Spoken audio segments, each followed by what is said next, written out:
Hello everyone, here is the next topic of the MySQL in which we have to discuss the basics of MySQL. Introduction to MySQL. MySQL is an open source RDBMS software. Open source here means which is freely available on the internet.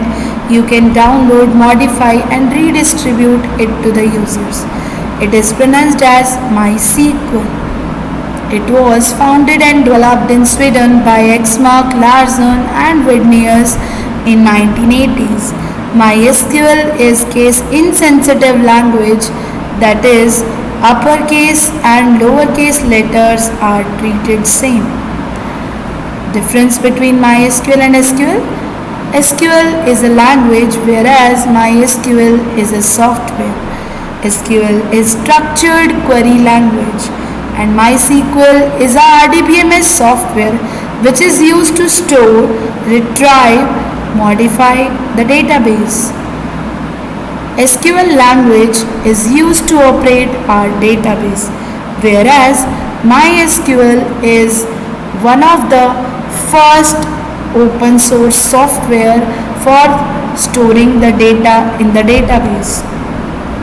SQL is used in accessing, updating, manipulating the data in a database, whereas MySQL is an RDBMS that allows us to keep our data in the database organized. Now let's discuss the characteristics of MySQL. Easy to use, that is we can understand the language very easily and can easily use it. Speed, the speed of using or typing the commands or the speed of getting the output from the MySQL server is very fast. Free to download, we can freely download it. There is no cost to pay. Secure, we have different users through which we can secure our data in the database. Platform independent means we can run the MySQL language code or SQL language code commands on the different platforms, whether we are typing on Windows or Linux or Mac. For all the operating system, the commands remain same. There is no change in the command. It follows the client server architecture, means we request the server to process the client requests the server interprets and processes the request and gives you the result for the queries that we want. Now the classification of SQL commands. SQL commands are classified into 4 categories: DDL, DML, TCL, DCL. DDL means data definition language, DML means data manipulation, TCL means transaction control language, DCL means data control language commands. Now let's understand these commands one by one. DDL means data definition language. In this we have 4 different commands: create, alter, drop and truncate. DML means data manipulation language commands which works on the values stored in the table: select, insert, update and delete. DCL means data control language commands, means whenever we have to give the permission to the users or we want to take the permissions back from the user, we use DCL commands. TCL means transaction control language commands. In this, wherever we perform any changes in the database, that changes are to be saved permanently or not. If we have to save the changes permanently, we use commit. If we want that changes should not be saved, we use rollback. If we want that changes should be saved partially, we use save point. DCL and TCL commands are beyond the scope of our 11th and 12th class syllabus, so we will discuss DDL and DML commands in detail. Now let's understand the difference between DDL and DML command. DDL means data definition language, DML means data manipulation language.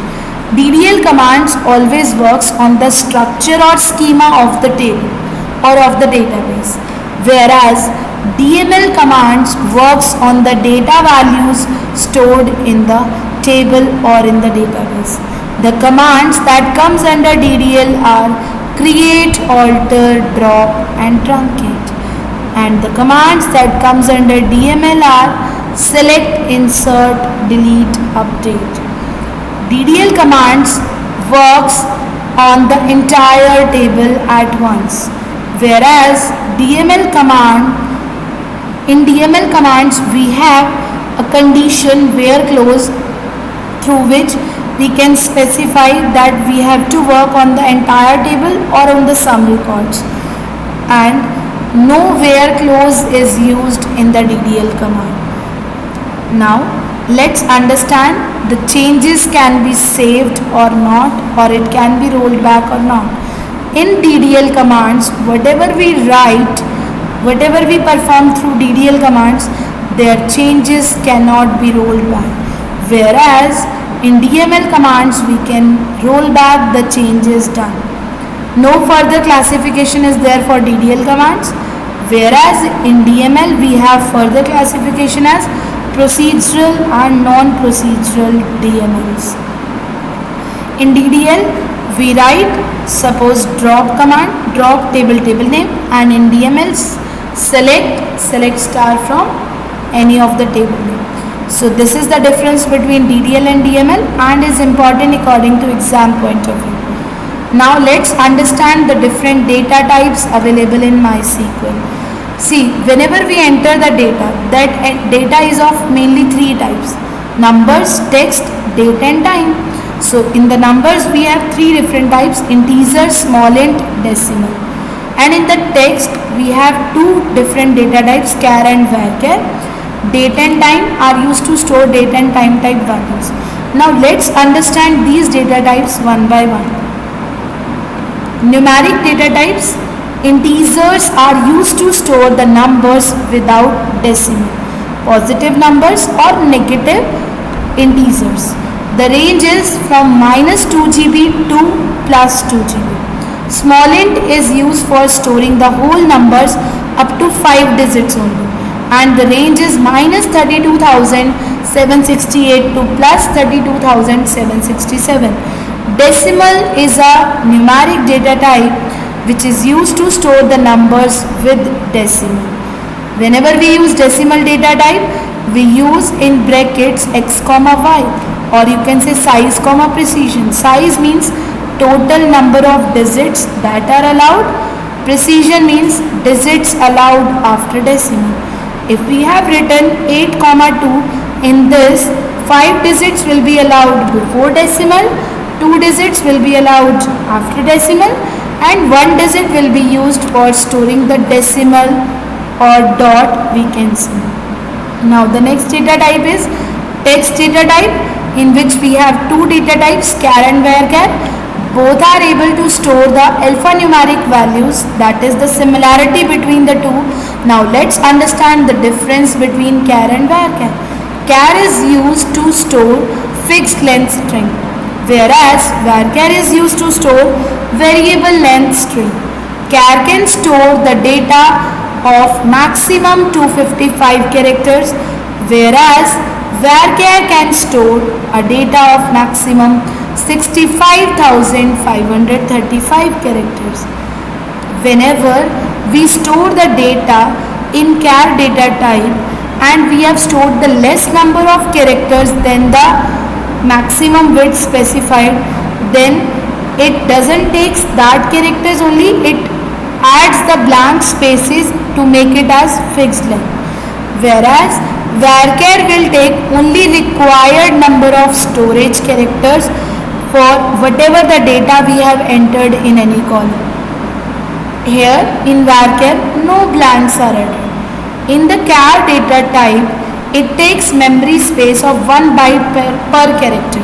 So if we have stored 10 characters, means it will take 10 byte space.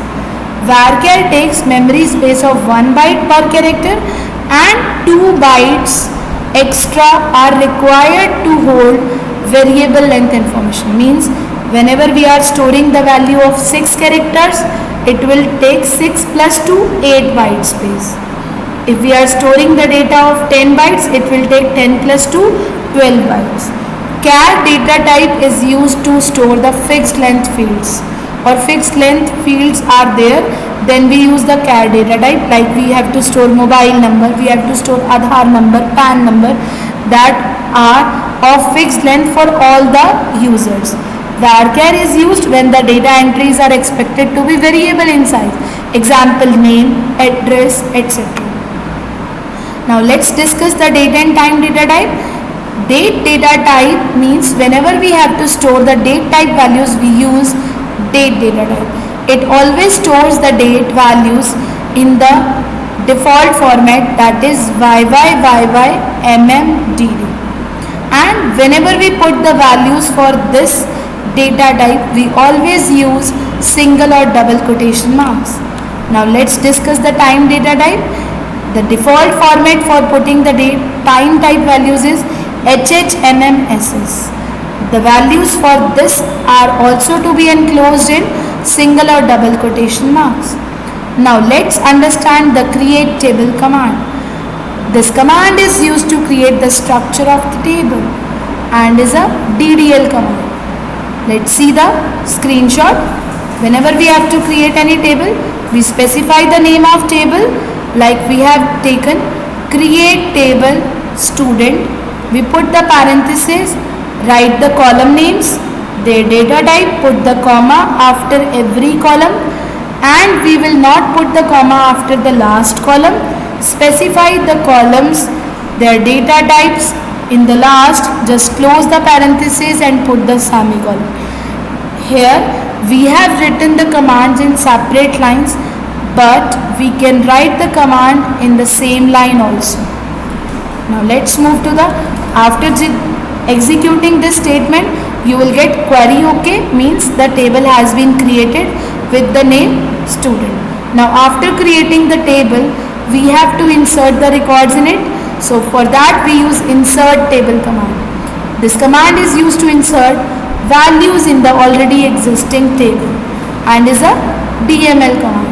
The syntax is insert into table name values, and then we will specify the values. Here we need to remember the point that if we are using or if we are putting the values for char, varchar, date or time type values, we will use single quotes or double quotes. Rather, if we are using or if we are putting the values for numeric data type, int, small int or decimal, we will not use any single or double quotes. So in the first command you can see we have entered the 1342 as admission number, 11201 is roll number, Anjali is the name, 11 is the class, and this is the date of birth. Similarly, we can put more than one record within a single command by specifying the comma after putting the record of one student. Then we will start the parenthesis and start putting the record of second student, and will continue so on up to n number of records. At the last we will use semicolon to terminate the command. Now the third syntax is telling when we don't want to put the values in all the columns, we can specify the column list. For that the syntax is insert into table name, specify the columns for which we want to put the values, and values in the brackets of values we will put those values for which columns we have specified. Now let's discuss the other two syntaxes of insert table command. When we want to put the values for all the columns, but we don't remember the order in which the columns exist in the create table command, we can put the records by specifying the column list. Insert into table name, specify the column list in which order you remember the column names, specify the values in that order only. Now last syntax is if we have to explicitly insert the null values. Explicitly inserting null values means user will specify the null value while writing the values for all the columns. Now next is when we have to see the structure of the table, we use the describe command. The syntax is describe table name semicolon, or we can use the word DESC, or we can use the word explain table name. Here is the screenshot of the command execution. Describe student table semicolon, enter. The output is telling us that it will display the fields in the table, data type of the columns available in the fields. Then do they allow us null values or not? Yes, all the columns allow us null values. Do we have specified any primary key, foreign key, candidate key? No. Default means what default value it will take when we don't put any value. So it will take the null values. Any extra value is also specified, then it will be shown in the extras. So thank you all. If you have any doubts, you can write in the comment section.